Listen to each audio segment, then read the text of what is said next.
jemaat yang terkasih di dalam Tuhan, mari bersama mengumandangkan visi dan misi STT Aletheia.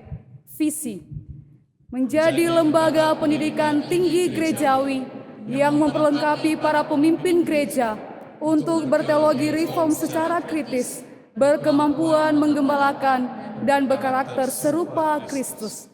Misi 1. Menumbuhkan pemikiran kritis dalam berteologi reform.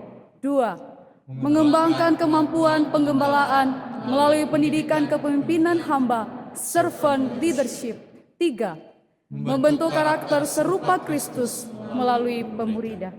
Allah yang telah mengundang kita datang ke hadirat-Nya, mari meresponi undangannya dengan penuh syukur dan sukacita. Mazmur 150 ayatnya yang pertama sampai ketiga dan ayatnya yang keenam kata demikian.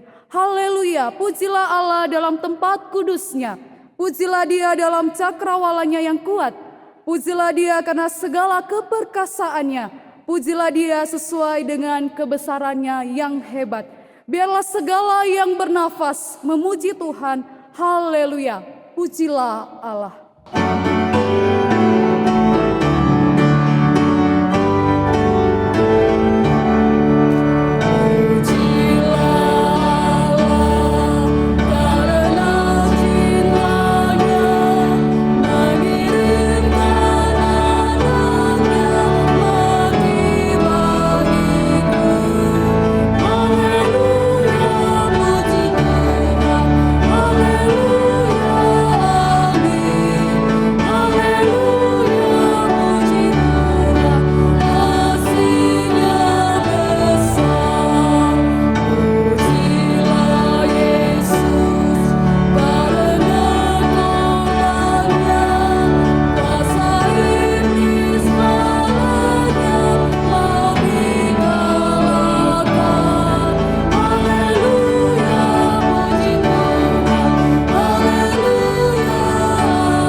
Datangnya dari Tuhan yang menjadikan langit dan bumi, kasih karunia dan damai sejahtera dari Allah Bapa, Putra, dan Roh Kudus menyertai saudara sekalian. Dan menyertai juga.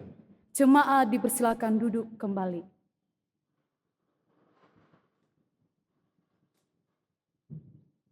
Matius 23 ayatnya yang ke-12 berkata demikian. Dan barang siapa meninggikan diri, ia akan direndahkan, dan barang siapa merendahkan diri, ia akan ditinggikan. Manusia yang telah jatuh ke dalam dosa cenderung bangga akan segala pencapaian, kedudukan, harta, sehingga membuatnya meninggikan diri, memandang orang lain rendah.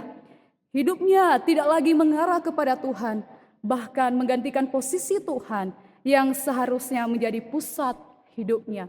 Mari saat ini kita datang kepada Tuhan, memohon agar Dia memurnikan setiap hati kita. Murnikanku.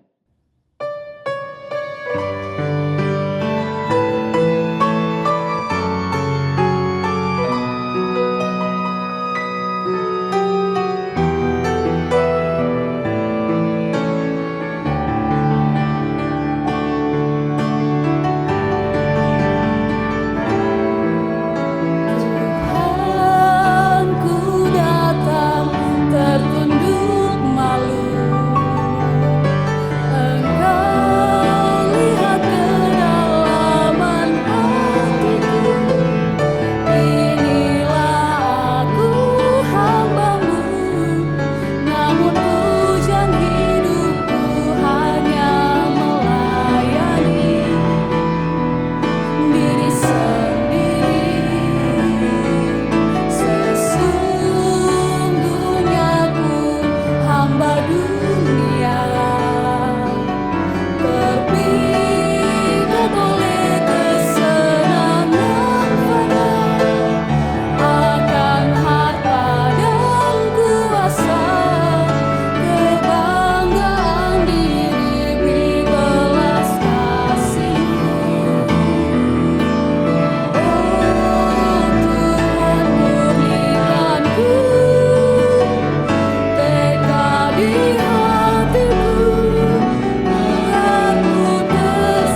Mari kita berdoa. Ya Allah yang Maha Pengasih dan Pengampun, kami datang kepadamu dengan keadaan tidak layak, menyadari akan natur kami yang berdosa. Ampuni kami yang sering lupa bahwa kami adalah hamba-Mu, bukan hamba dunia ini, yang seharusnya hati dan pikiran kami terarah kepadamu. Ampuni kami yang merasa bangga akan pencapaian kami, kedudukan, dan apa yang kami miliki saat ini. Menganggap itu semua karena hebatnya diri kami, tetapi sesungguhnya semuanya itu hanya karena kasih karunia-Mu. Bapa, saat ini kami memohon pengampunan dan belas kasihan-Mu. Kiranya Engkau berkenan mengampuni kami. Demi Kristus Yesus, Juru Selamat kami yang hidup, kami berdoa. Amin. Sebagai orang-orang yang telah ditebus dan diselamatkan oleh Allah melalui Kristus Yesus, dengarkanlah berita anugerah dari Yesaya 53 ayatnya yang keempat sampai ayatnya yang kelima. Demikian firman Tuhan. Tetapi sesungguhnya penyakit kitalah yang ditanggungnya dan kesengsaraan kita yang dipikulnya. Padahal kita mengira dia kena tulah, dipukul dan ditindas Allah. Tetapi dia tertikam oleh karena pemberontakan kita. Dia diremukkan oleh karena kejahatan kita. Ganjaran yang mendatangkan keselamatan bagi kita ditimpakan kepadanya, dan oleh bilur-bilurnya kita menjadi sembuh. Jemaat dipersilakan untuk berdiri. Keselamatan telah diberikan Allah pada setiap kita. Untuk itu marilah kita juga terus mengarahkan hidup kita kepadanya, bukan pada dunia ini. Dengarkanlah petunjuk hidup baru dari Kolose 3 ayat 1 sampai yang ketiga.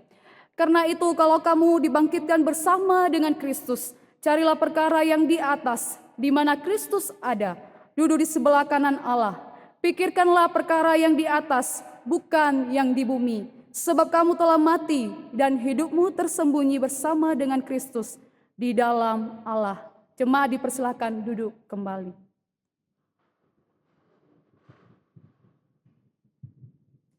Jemaat yang dikasihi Tuhan, firman Tuhan hari ini disampaikan oleh hambanya Pendeta Yunus. Mari mempersiapkan hati kita untuk mendengarkan firman-Nya. Berfirmanlah Tuhan.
Mari sekali lagi kita masuk di dalam doa. Bapa kami yang di surga, kami datang kepadamu ya Tuhan.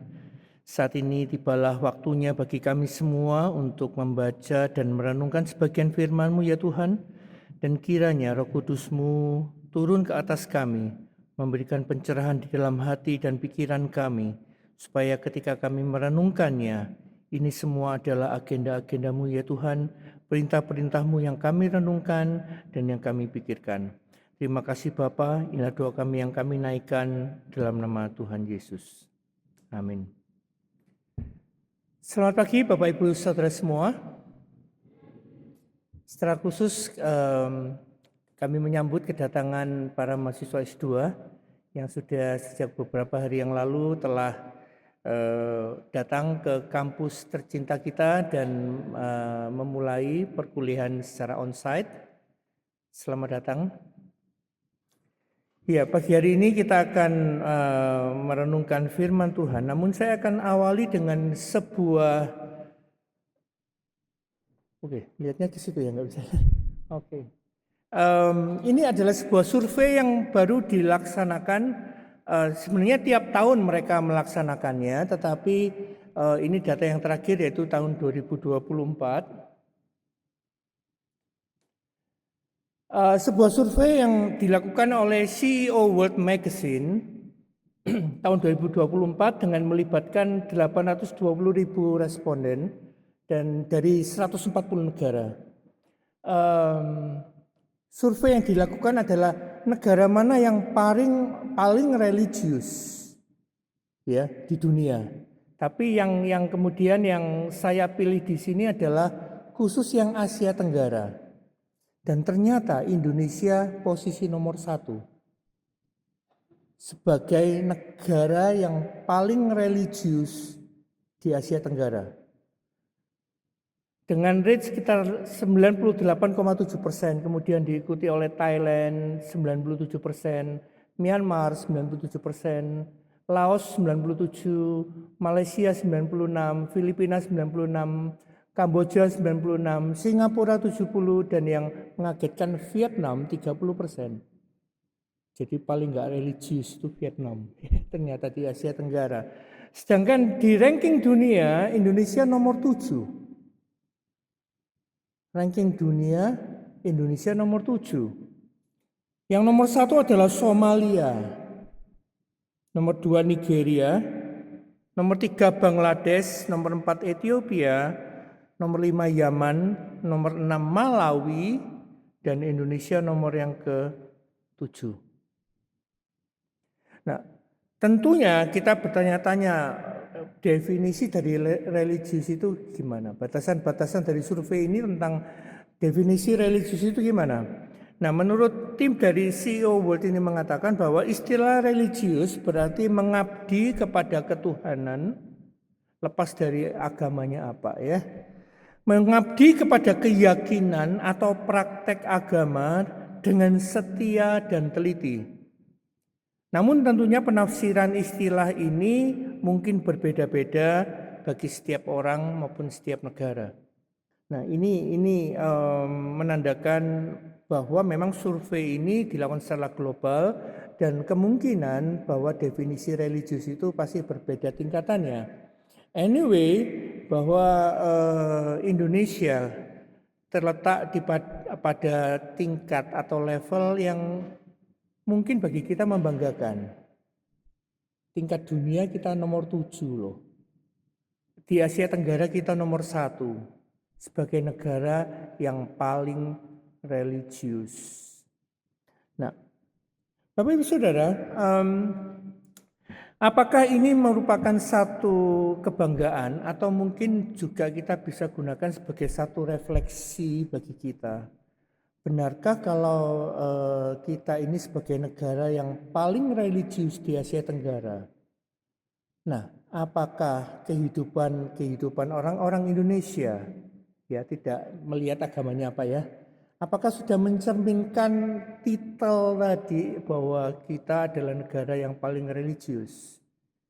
Nah, ini tentunya menjadi satu refleksi, bahkan mungkin satu pertanyaan, benarkah itu? Ataukah istilah religius itu hanya sebuah penampakan luarannya saja atau hanya kelihatan mereka setia beribadah, melakukan semua kewajiban-kewajiban religius secara teliti dan bahkan sangat fanatik dengan Tuhannya gitu ya.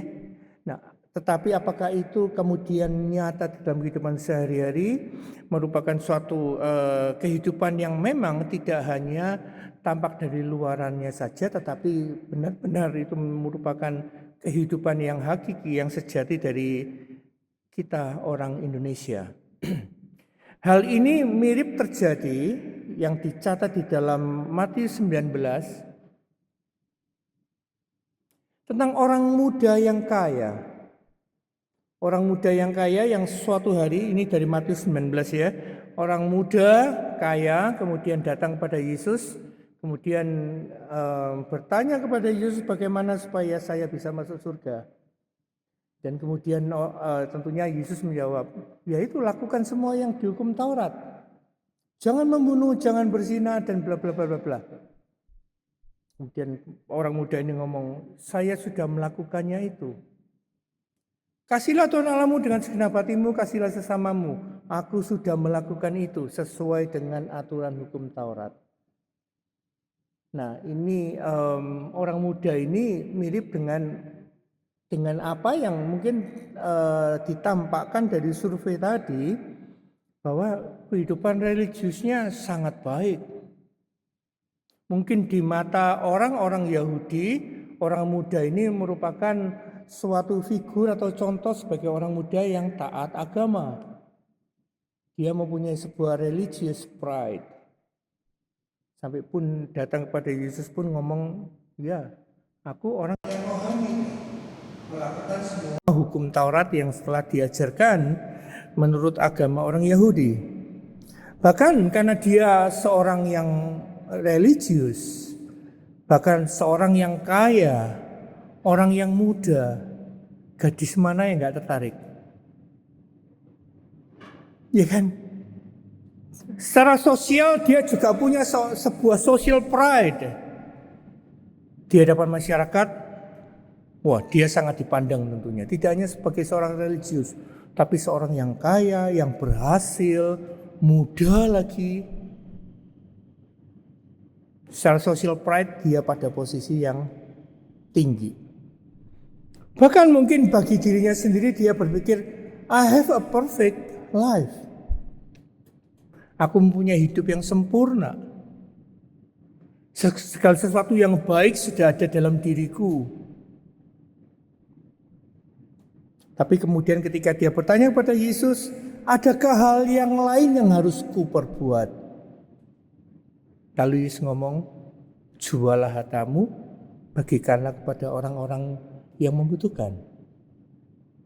Dan di situ akhirnya dia dengan muka tertunduk balik kanan meninggalkan Yesus. Karena ternyata hartanya banyak dan dia belum siap untuk membagikan harta itu kepada orang lain. So, bagi Yesus, dia belum siap untuk menjadi pengikut Kristus. Hidup yang religius, hidup sosial yang baik, kehidupan yang tampaknya sempurna, belum tentu sesuai dengan standar Kristus, sesuai dengan kehendak Kristus, sesuai dengan hati Kristus untuk menjadi pengikut Kristus. Nah, Bapak Ibu Saudara, tentunya kita sebagai orang-orang percaya yang sudah mengikut Kristus, bahkan di sini Anda punya suatu background yang khusus, yaitu sebagai hamba-hamba Tuhan atau sebagai calon-calon hamba Tuhan, yang tentunya kita sangat memperhatikan kehidupan religius kita. Kalau dulu sejak kecil saya selalu dibimbing oleh orang tua saya, tiap minggu harus ke gereja, tidak boleh tidak. Sehingga sampai sekarang saya tetap memelihara kehidupan hari Minggu. Saya tetap harus beribadah dengan setia dengan teliti, saya melakukan semua yang diwajibkan untuk orang Kristen untuk melakukan kehidupan religiusnya. Kita pun demikian, ya kan? Kita tiap minggu beribadah, tiap hari berdoa, baca Alkitab, dan segala sesuatu yang memang diwajibkan bagi kita, apalagi sebagai hamba Tuhan, kita lakukan dengan teliti dan dengan setia. Pertanyaannya, apakah kita sudah melakukan apa yang Kristus kehendaki? Pertanyaannya, apakah kita sudah benar-benar mengenal hati Kristus dan kemudian melakukannya dengan setia? Nah, pagi hari ini kita akan melihat sebuah ayat yang pendek, tetapi ayat ini kaya dengan makna, yaitu Matius 4 ayat 19. Matius pasal 4 ayat 19.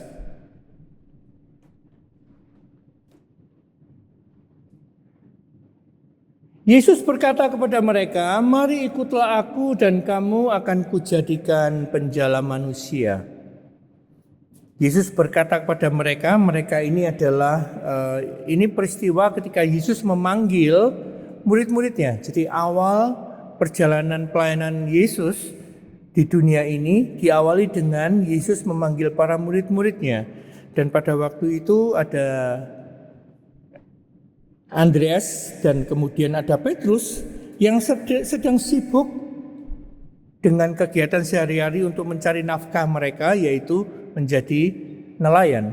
Dia mengumpulkan ikan dan kemudian Yesus memanggil mereka, "Mari ikutlah aku, maka kamu akan kujadikan penjala manusia." Dan immediately mereka meninggalkan semua perlengkapan kenelayannya dan ditinggalkan itu kemudian mengikut Kristus. Dan kemudian diikuti dengan ketika Yesus memanggil murid-murid yang lain, yang juga ada Yohanes, Yakobus, yang juga sedang membantu ayahnya juga bekerja menangkap ikan, dan kemudian meninggalkan ayahnya mengikut Kristus, dan kemudian diikuti oleh murid-murid yang lain. Nah, kita akan melihat kalimat ini, "Mari ikutlah aku dan kamu akan kujadikan penjala manusia." Di sini kita akan melihat bagaimana kaitan kalimat ini kepada para murid yang dipanggil pada waktu itu. Ya. Nah, kalimat ini bisa dibagi menjadi 3 bagian. Yang pertama, "Mari ikutlah aku." Yang kedua, "Kamu akan kujadikan." Dan yang ketiga adalah penjala manusia. Kita akan lihat dulu yang pertama. Kata "mari ikutlah aku" ini sebuah panggilan yang ditujukan kepada para murid. Yang pasti bahwa Yesus tidak memanggil dengan kalimat ini kepada orang-orang banyak. Karena kalau kita ngomong pengikut Kristus itu selain para murid itu masih banyak ribuan orang yang mengikut Kristus, ya. Jadi ketika Kristus ada di tepi Galilea, kemudian ada ribuan orang datang berbondong-bondong mencari Yesus dan mengikut Kristus, mendengar pengajarannya yang seperti itu. Tetapi Kristus tidak memanggil mereka secara khusus dengan kalimat "mari ikutlah aku". Tetapi kalimat khusus ini Yesus panggil, Yesus berikan kepada orang-orang tertentu, dan itu bersifat pribadi. Panggilan yang bersifat pribadi yang Yesus berikan secara khusus pada Petrus dan Andreas, kemudian beberapa murid yang lain di ayat-ayat berikutnya. Dan kalimat ini sekali lagi tidak ditujukan kepada banyak orang.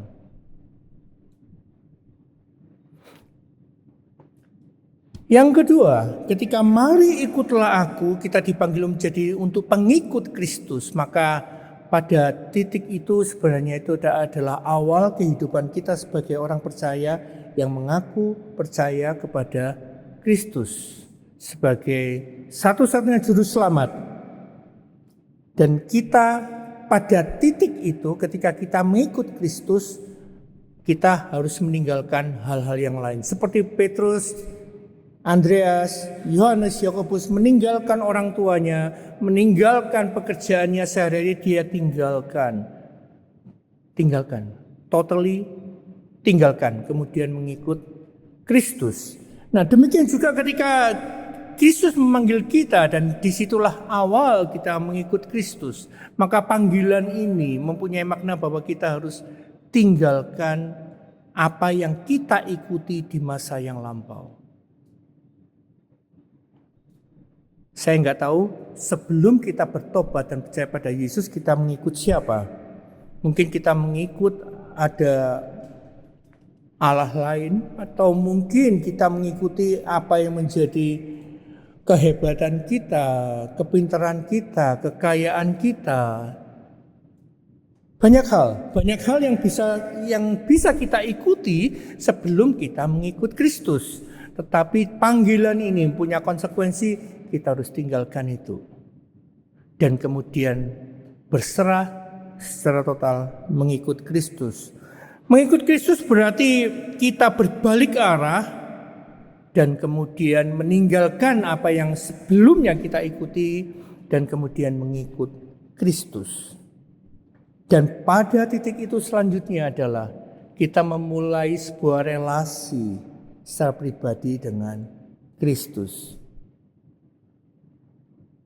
Seperti para murid, setelah itu selama 3,5 tahun mereka mengikut Kristus, mereka berelasi dengan Kristus setiap hari, setiap saat. Bahkan makan, tidur sama-sama, melayani bersama-sama. Dan kemudian pada saat-saat tertentu Yesus mengajar mereka dan mereka belajar secara bersama-sama. Memulai relasi dengan Kristus secara pribadi. Tentunya 3 poin ini adalah 3 poin yang sangat mendasar bagi kehidupan orang Kristen. Tapi kita perlu memperhatikan dan senantiasa merenungkan hal ini supaya kita tidak terjebak di dalam rutinitas religious pride. Karena kalau kita sampai terjebak dalam religious pride, sebuah rutinitas yang tentunya walaupun itu sangat bermakna tetapi tidak kita maknai dengan baik, maka segala sesuatu itu akan menjadi hambar dan meaningless. Kita lihat kalimat yang kedua, yaitu kamu akan kujadikan. Frase ini menunjukkan suatu proses yang dilakukan oleh Kristus sendiri. Ketika kalimat itu diutarkan, kamu akan kujadikan. Jadi di sini subjeknya adalah Kristus, objeknya adalah kita. Murid-murid itu, kamu akan kujadikan. Karena kamu akan kujadikan ini merupakan satu proses. Dan proses ini dilakukan oleh Yesus sendiri. Sebuah proses yang dilakukan oleh Yesus sendiri, di mana proses ini menunjukkan adalah suatu proses pertumbuhan, suatu proses selalu diperbaharui dalam Kristus. Nah, kalau kita lihat para murid ini, selama 3,5 tahun mengikut Kristus, mereka mengalami proses. Dan kalau kita lihat beberapa contoh, para murid pernah berselisih.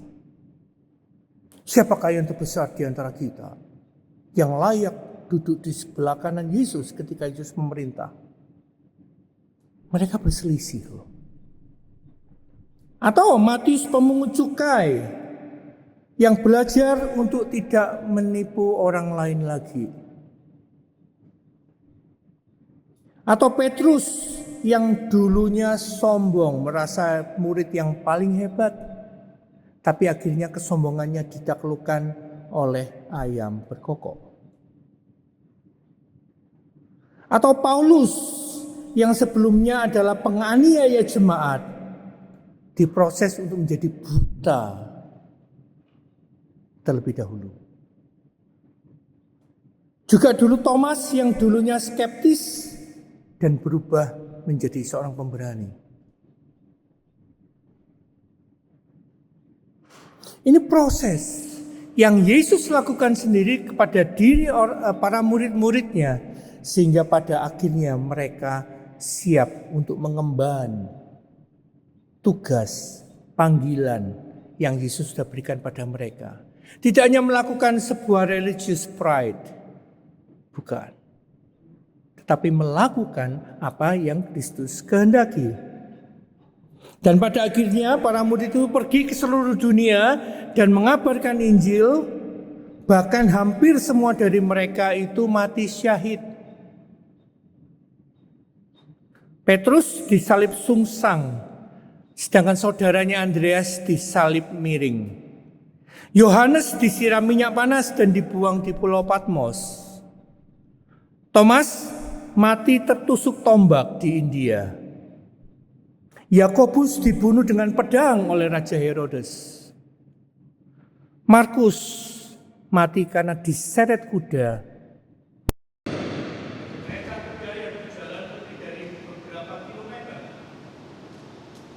Dan sebagian dari para murid itu mati dengan cara dirajam atau dipenggal kepalanya. Mereka dengan berani pergi memberitakan Injil. Karena itulah panggilan yang Kristus berikan kepada mereka untuk pergi menjadi penjala manusia. Karena itulah hati Kristus, hati Allah yang mengasihi dunia ini, dan Allah tidak menghendaki orang-orang itu semuanya mati. Sehingga karya keselamatan dijalankan oleh Allah. Misi keselamatan diemban oleh Kristus ketika datang ke dunia, dan Kristus memanggil para murid untuk melakukan apa yang menjadi hati Allah.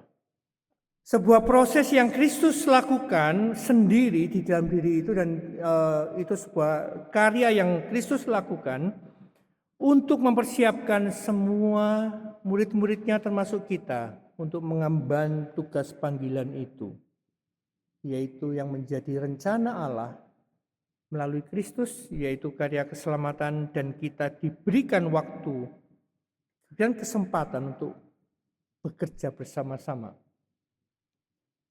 Kita lihat hal yang ketiga, kata yang ketiga atau frase yang ketiga, penjala manusia. Ini adalah tujuan akhir panggilan Kristus, supaya kita semua murid-muridnya menjadi penjala manusia. Penjala manusia tentunya ini sangat berkaitan dengan apa yang beberapa rasul lakukan sebagai nelayan, yaitu menjala ikan, ya. Menjala ikan tentunya ketika kita melihat ini ya, penjala penjala ikan itu beda dengan pemancing ikan ya. Kalau pemancing sekali dapat cuma satu gitu ya, karena mancing. Tapi kalau menjala itu berarti dalam situasi yang lebih masif, dan tentunya ini kalau kita sudah banyak tahu bahwa untuk menjadi penjala ikan atau penjala ikan yang memang merupakan mata pencarian, yang mereka akan mencari tempat-tempat yang banyak ikannya dan kemudian berupaya untuk menjala ikan-ikan itu, dan ikan-ikan itu dalam jumlah yang banyak, jumlah yang masif, sehingga itu cukup untuk memenuhi kebutuhannya sehari-hari, bahkan kebutuhan keluarganya. Nah, analogi itu dipakai oleh Kristus untuk menyampaikan panggilannya, tujuannya, hatinya kepada para murid-murid itu. Kamu akan kujadikan penjala manusia. Kristus punya maksud, punya kehendak. Hatinya adalah untuk menjadikan kita penjala manusia. Tentunya ini tidak lepas dari juga amanat agung yang Yesus berikan, yaitu untuk pergi dan menjadikan semua bangsa murid Kristus.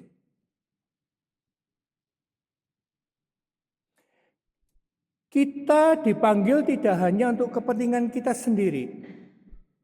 Ini hal yang pertama ketika Kristus memanggil kita, not stop until that point. Bukan berhenti sampai di situ saja, tapi Kristus menghendaki kita hidup bukan untuk kita sendiri, menikmati anugerah Tuhan untuk diri kita sendiri, tetapi Tuhan punya rencana, punya hati. Kamu akan kujadikan menjala manusia. Dan itu berarti bahwa kita harus menyadari bahwa hidup kita bukan untuk kepentingan kita sendiri. Hidup kita bukan untuk kepentingan kita sendiri. Nah, kembali kepada orang muda yang kaya tadi. Dia hidup sedemikian baik dengan religious life-nya, kemudian dengan segala berkat Tuhan yang dia terima, tapi sampai titik ketika dia berjumpa dengan Kristus, dia masih hidup untuk dirinya sendiri. Dengan bangga dia berkata, aku sudah melakukan semuanya itu. Aku sudah melakukan semuanya itu. Pertanyaannya, untuk siapa? For who? Untuk dirinya sendiri. Maka dari itu kemudian ketika Yesus ngomong pertanyaan kalimat yang kedua, kasihlah Tuhan Allahmu, kasihlah sesamamu. Aku sudah melakukan itu, walaupun ditanya, tanda tanya, sejauh mana kamu mengasihi sesamamu, kan gitu ya. Dan pada akhirnya ketika ngomong hal yang praktis, jual hartamu, bagikan, oh ini dia. Wait a minute. Saya kok nggak bisa melakukan itu. Nah, panggilan ini kembali bahwa kita dipanggil untuk membagikan pengalaman hidup kita bersama Kristus kepada orang lain, baik melalui perbuatan maupun perkataan. Dan kemudian tidak hanya itu saja, tetapi bahwa menjadi penjala manusia ini bukanlah hal yang sifatnya pasif. Ini dia suatu titik yang seringkali membahayakan orang-orang Kristen, yaitu ketika orang Kristen merasa bahwa oke, ini adalah ketika kita sudah menikmati itu dan menikmati anugerah Tuhan dan tahu bahwa kita dipanggil untuk itu, tetapi kemudian kita sifatnya pasif. Oke lah, kita bersaksi hanya mungkin biarkan orang lain lihat hidup kita baik. Melihat seolah-olah kita memang hidup diberkati oleh Tuhan, kayak orang muda tadi oh cukup. Tapi tidak ada upaya-upaya kita untuk melakukan hal yang lebih lagi seperti yang dilakukan para murid Kristus. Mereka pergi, meninggalkan tempat kelahirannya, menuju ke tempat-tempat yang Tuhan ingin mereka pergi. Mereka pergi semua. Bahkan kita tahu Thomas harus pergi ke India. Kayaknya Thomas itu murid yang paling jauh perginya ya ke India. Dan mati secara syahid di situ. Memberitakan Injil. Maka sebagai penjala manusia kita tidak bisa pasif menunggu. Tidak bisa kan? Kalau mau menjalaikan kita tunggu-tunggu di atas kapal, perahunya tunggu-tunggu biarkan ikannya nanti loncat sendiri gitu kali ya. Tentunya nggak bisa. Kita harus berinisiatif melakukan aksi-aksi kita untuk menangkap orang-orang itu bagi Kristus.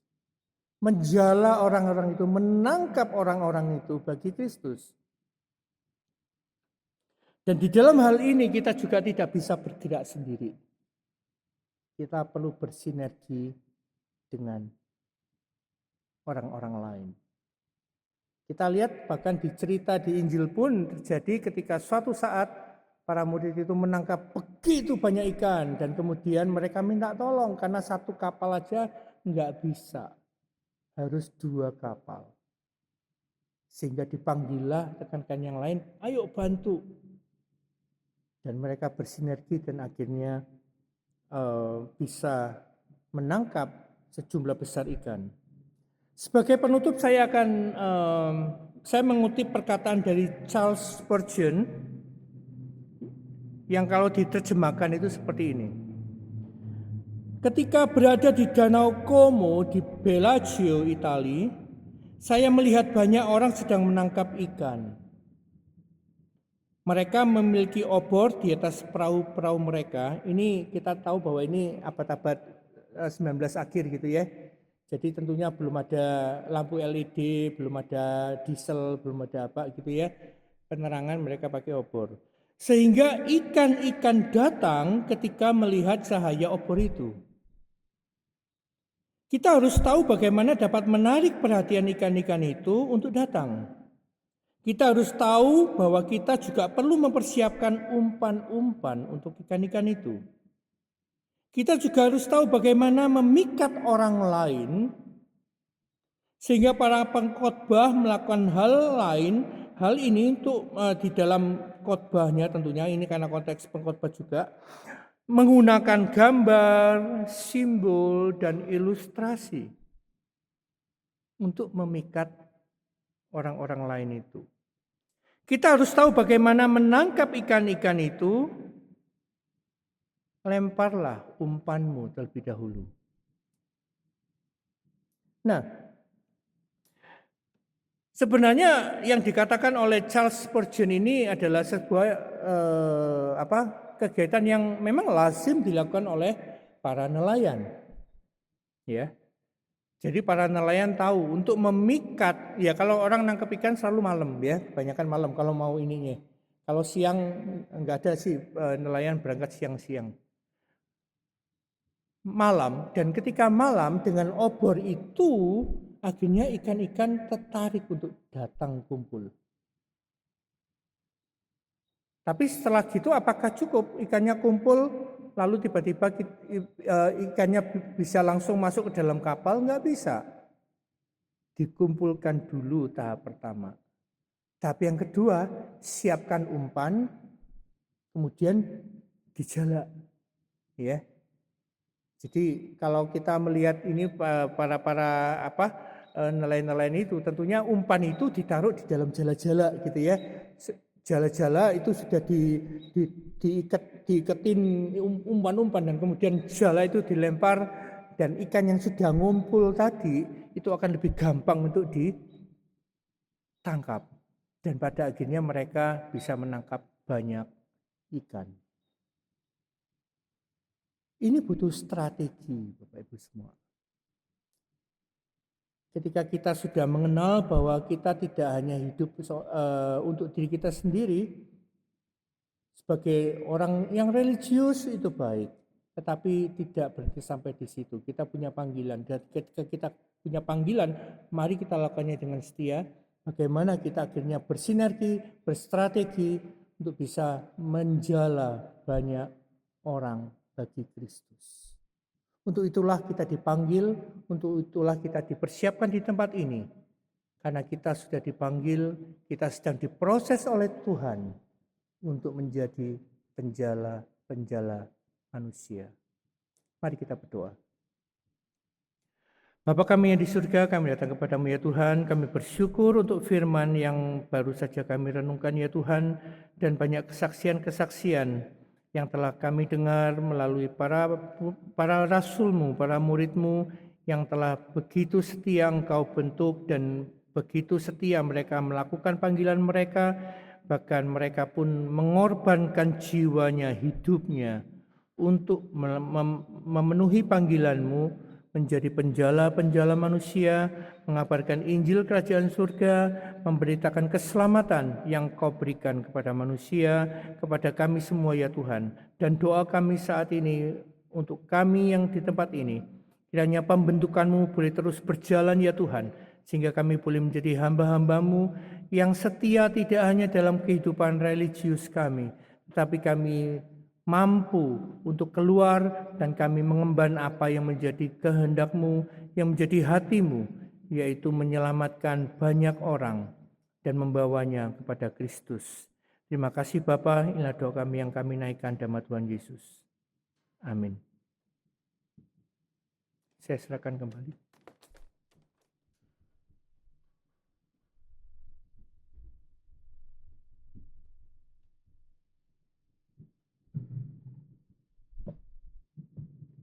Terima kasih kepada hambanya yang telah menyampaikan firman Tuhan. Kiranya kita setia untuk melakukan firman Tuhan. Jemaat sekalian dipersilakan berdiri. Bersama dengan seluruh orang percaya di sepanjang abad dan di segala tempat, mari mengikrarkan pengakuan iman rasuli yang berbunyi demikian. Aku percaya kepada Allah, Bapa yang Maha Kuasa, Khalik langit dan bumi, dan kepada Yesus Kristus, anaknya yang tunggal Tuhan kita, yang dikandung dari Roh Kudus, lahir dari anak darah Maria, yang menderita sengsara di bawah pemerintahan Pontius Pilatus, disalibkan, mati dan dikuburkan, turun ke dalam kerajaan maut, pada hari yang ketiga, bangkit pula dari antara orang mati, naik ke sorga, duduk di sebelah kanan Allah, Bapa yang Maha Kuasa, dan dari sana ia akan datang untuk menghakimi orang yang hidup dan yang mati. Aku percaya kepada Roh Kudus, gereja yang kudus dan am, persekutuan orang kudus, pengampunan dosa, kebangkitan tubuh, dan hidup yang kekal. Amin. Jemaat dipersilakan duduk kembali. Mari meresponi firman Tuhan dengan memberikan persembahan dengan kerelaan hati dan sukacita. 2 Korintus 9 ayat 7 berkata, hendaklah masing-masing memberikan menurut kerelaan hatinya, jangan dengan sedih hati atau karena paksaan, sebab Allah mengasihi orang yang memberi dengan sukacita. Sembahkanlah yang ada.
Syafaat kita, mari kita berdoa. Bapa di surga, kami bersyukur untuk pemeliharaanmu, untuk kampus kami tercinta di tempat ini. Kami bersyukur ada orang-orang yang mengasihi STT Aletheia, yang terus mensupport baik dalam bentuk materi, tenaga, dan juga doa. Kami bersyukur juga Tuhan, Engkau yang terus memakai STT Aletheia menjadi wadah untuk membentuk para pelayan Tuhan, untuk menjadi pemimpin-pemimpin gereja di masa depan. Dan satu kerinduan kami Tuhan, pakai STT Aletheia untuk terus membentuk para pelayan Tuhan di tempat ini.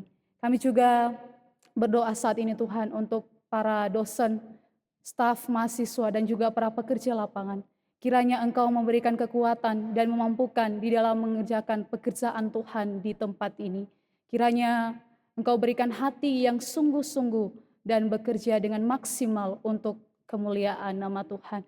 Kami juga teringat Tuhan untuk gereja-gereja di dunia ini yang mungkin sedang mengalami perpecahan karena ada perbedaan praktik dan ajaran. Kami berdoa Tuhan, kiranya Engkau memulihkan relasi antar denominasi yang sedang mengalami perpecahan saat ini. Dan Engkau berikan damai sejahtera-Mu Tuhan. Kiranya melalui gereja-gereja di dunia ini terang Kristus dapat terpancar Tuhan dan nama-Mu dimuliakan. Saat ini juga Tuhan kami bersyukur boleh memberikan persembahan kepada Tuhan. Kiranya Engkau berkenan menerimanya Tuhan dan berkati juga orang-orang yang Engkau percayakan untuk mengelolanya. Terima kasih Tuhan, ini doa dan permohonan kami. Janganlah kehendak kami yang terjadi, biarlah kehendak-Mu yang terjadi atas kami. Di dalam nama Tuhan Yesus, Juru Selamat kami yang hidup, kami berdoa. Amin.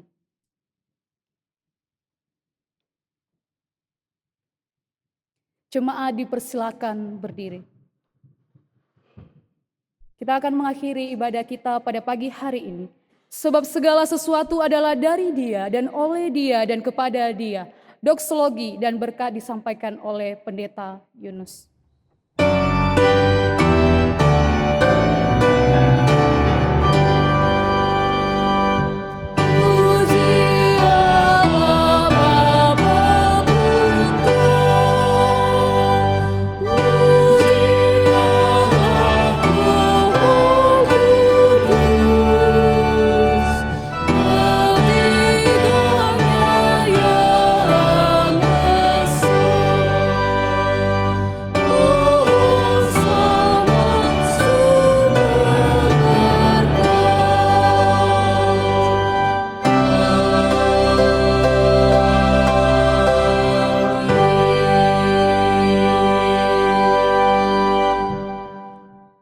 Di akhir ibadah ini, marilah kita bersama-sama menerima berkat Tuhan.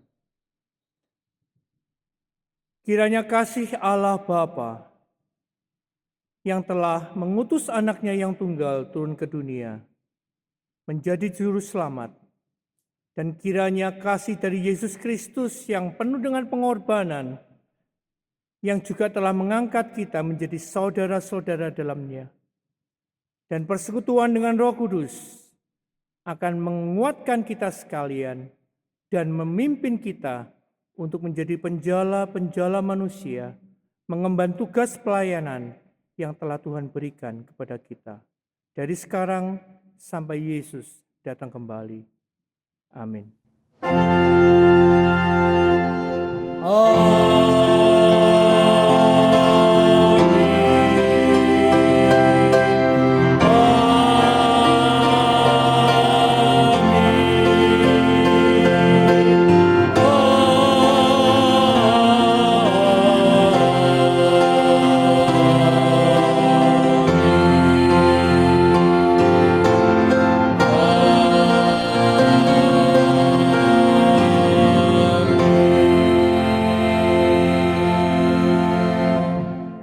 Silakan duduk, ibadah selesai. Tuhan Yesus memberkati.